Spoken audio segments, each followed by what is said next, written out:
Hey guys, welcome back to Baked by Amal. I hope you're all keeping well and staying safe at home. Happy Father's Day to all the fathers out there. And actually this video is perfect for Father's Day because today I'm showing you how to make a mirror glaze. If you don't know what a mirror glaze is, it's basically like a really nice shiny coating for your cakes. It looks amazing, so it's great. It's a perfect video if you want to give to your dad. Because I know it's actually not Father's Day when I post this video.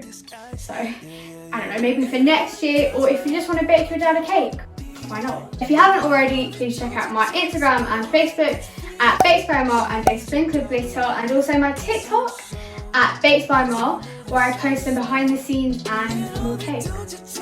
And also my last video where I actually test out TikTok viral recipes. So without further ado, let's get into it. She's a Mona Lisa. For my mirror glaze cake, you will need obviously some cake, and I've just pre-baked my vanilla sponge. So I baked them in an 8-inch tin, and I've got 3 layers. And if you want this recipe, it will be linked in the description box below, as well as all the ingredients and measurements used in today's video. So I've pre-baked them all, and I'm going to be making 2 different types of mirror glaze cake. So I'm going to be doing like an ocean theme and a galaxy theme. So to start off, I'm just going to cut my cakes in half and level them. So to start, I've got my trusty cake leveler.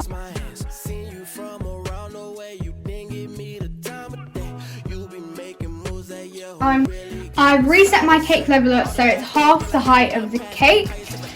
And I'm going to cut it again, just in half. And I'm going to repeat this with all my other cakes till I've got 6 layers. So I've just cleared the decks down, and I've got out my cake turntable and my acrylic discs and my 2 palette knives and cake smoother or cake scraper.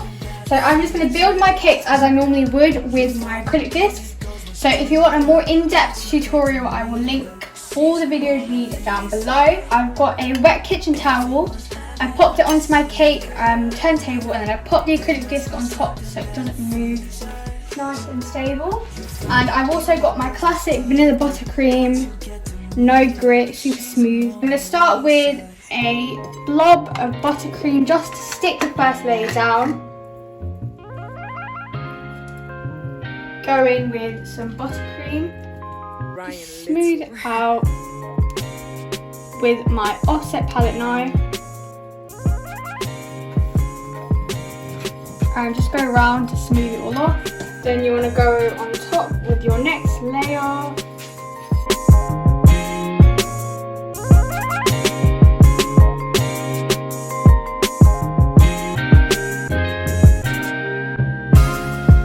Then taking some more buttercream on your offset palette knife, you want to fill in all the gaps.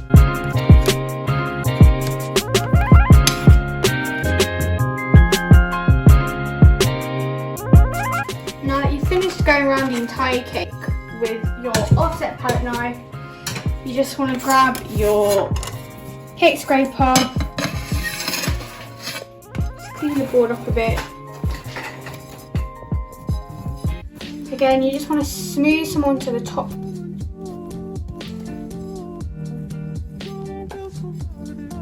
And that's your crumb coat finished. So you just want to pop this into the fridge for 20 minutes. And then you can do the final coat. We're going to get on with the rest of it. Just for some preparation, I've cut a piece of parchment to just a little bit smaller than the acrylic disc. But to start, I'm going to get a blob of this buttercream and just pop it on top. I'm going to smooth this out to get it as flat as possible. Now I'm going to pop my piece of parchment paper just on top, like that. And then on top of that, I'm going to spread over some more buttercream to stick the acrylic disc on. And then taking your cake scraper, you just want to make sure it's all lined up again. And then you want to start just filling in the gap.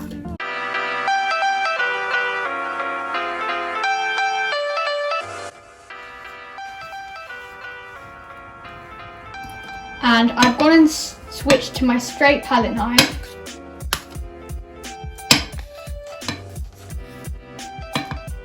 Now that I've piled on all the buttercream, you can see there's a ton of excess. So going in with my cake scraper again.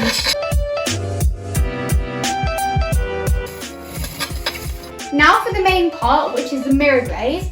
So you don't need that many ingredients, but what you do need is 19 grams of powdered gelatin. Now I've got some agar here because I looked for powdered gelatin everywhere, but it's nowhere to be found. I literally spent 4 hours looking for it the other day, but agar will be just fine. You will also need 125 milliliters of water to bloom your gelatin or agar. You will also need 300 grams of caster sugar, 100 grams of just cold tap water, 200 grams of condensed milk, and 350 grams of chopped white chocolate. To start, I'm going to bloom my agar, which is very simple. You just literally add the water to it and mix it up with a spoon that I have not gotten out yet. There we go. And you just want to mix. Oh, that is weird. Ew. Right, so you just want to mix it up. I've actually never used agar and this is really cool. It's like a really thick, I don't know, it's almost like wet sand. It's really cool. Well, I've never used it before, so if this works, I'm actually going to be really happy. I don't really know what I'm doing.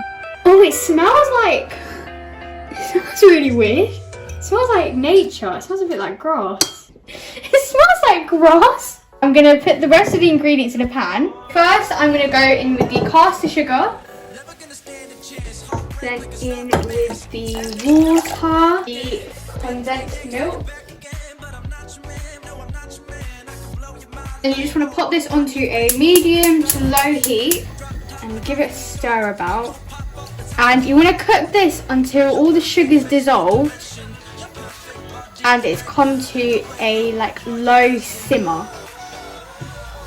Now I've got my white chocolate, which I transferred to a heat-proof large bowl. But before I add it in, I'm just going to pour in my bloomed agar and mix it in. And then you want to pour it over your chocolate. And you want to let it sit for about 2 minutes just to start melting the chocolate. And I've also got an immersion blender, which is like one of these, or a stick blender, I think some people call it. And I've just got this ready, so once the 2 minutes is up, I can mix it. I'm going to grab my immersion blender, and it's on maximum. And I'm just going to start.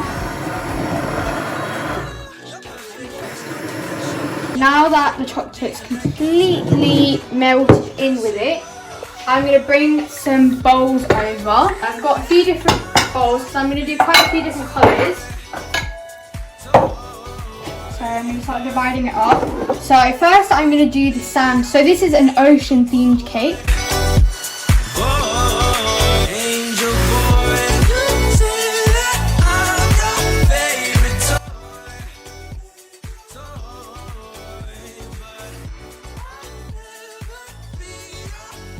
So I've just got some things ready in preparation. So I've got a little tray to catch the excess mirror glaze. I've also got a small, so this is a 6-inch cake tin. So I'm going to lift my cake up and then pop it on top. When the mirror glaze is poured over, it kind of drips down the side. I've coloured my mirror glaze into a few different colours. So I've got this sandy yellow colour, this just plain 2 blue colours, and this green.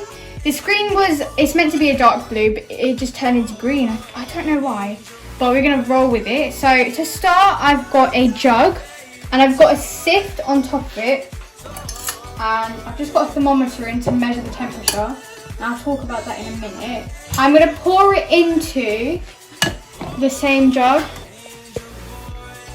apart from the sand colour and the white colour. The ideal temperature to pour this is 33 degrees. So when I last measured it, I think it was about 38. So now that I've poured it into here, it should have cooled down quite a bit. I'm going to pour this on about half of it. And then on the other bit, I'm going to add the sand and the white. And I've also got an offset palette knife just ready.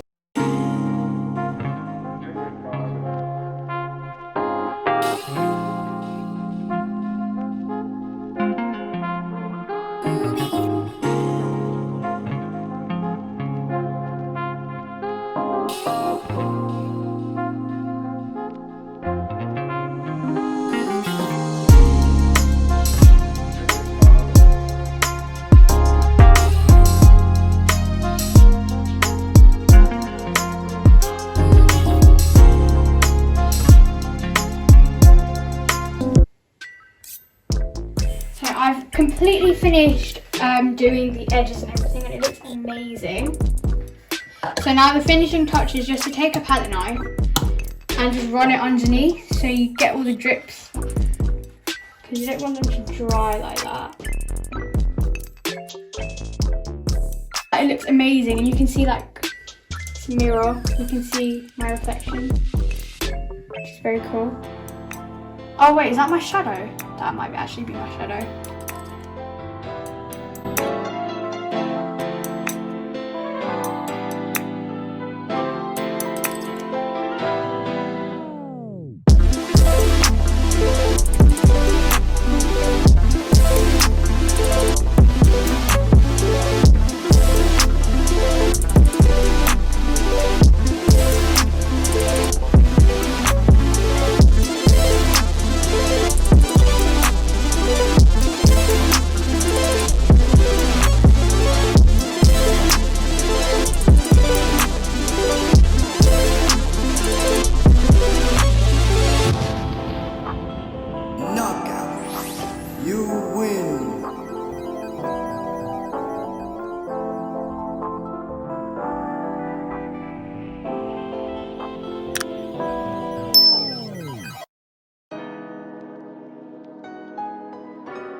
So that was my finished mirror glaze cake. I'm so happy with it, how it turned out, and I would love it if you guys also gave them a go. And if you do, make sure to use the hashtag #BakesByAmal and also tag me for a chance to be featured on my story, and also so I can see them, because it's just really nice to see other people recreate your bakes.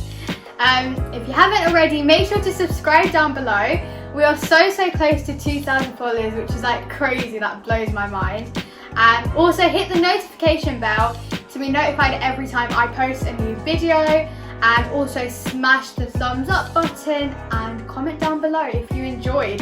Why don't you comment down below what your favourite flavour of cake is, and then I'll try and respond to all the comments and everything. But yeah, thank you so much for watching. Hope you enjoyed. Yeah.